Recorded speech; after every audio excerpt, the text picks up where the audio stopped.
Herman! Is it good to hear you? Holy guacamole, this evac shelter is insane.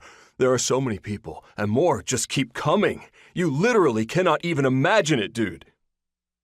Nico winced at the man's words, the effusive personality grating. Tolerating it and the other clashing personalities around him was a small price to pay to get information regarding his current circumstances, though. He floated through the air above them all. He'd woken from his endless sleep only recently. It had been a shock at first. Where in the 8 layers of the underworld had he suddenly appeared? What were all of these aliens? They appeared to be a technologically backward people, lacking anything remotely close to Trigellin's level of advancement.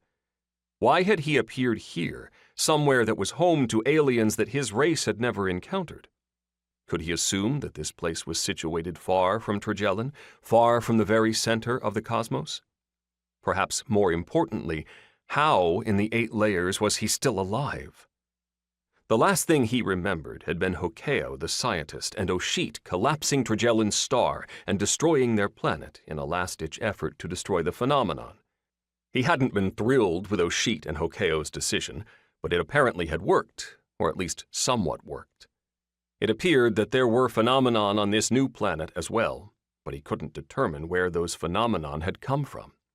Had they woken like him, emerging from the darkness of non-being, or had they traveled across the stars to land upon this strange world just as they had with Trigellin? It didn't really matter. He was alive. That was a welcome surprise. Ohshiet's foolishly noble plan had clearly failed, and now they would all have to deal with the consequence of that failure. But at least he would have a chance to continue the fight against the phenomenon. At least he could still do everything within his power to drive that wretched enemy back to the void. He would rather rot in the furthest, coldest reaches of space than let the filth that was the phenomenon exist without making their lives miserable. Well, without harassing them, at least. There was only so much a single incorporeal bishop-level moonshroud could do, after all. He wasn't like Dorel, Ohshiet, Ku-Aya, or Imari. They could all blast or carve the phenomenon to kingdom come. Him? He could carve them up, sure, but his strength lay in ambushing, sneaking, and taking on individuals rather than vast hordes. That was what made him invaluable to their party, even if he did say so himself.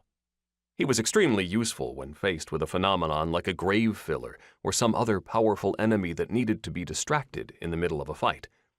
He was not so useful when it came to taking on a horde of drones or laying on massive amounts of damage against an overpowered enemy.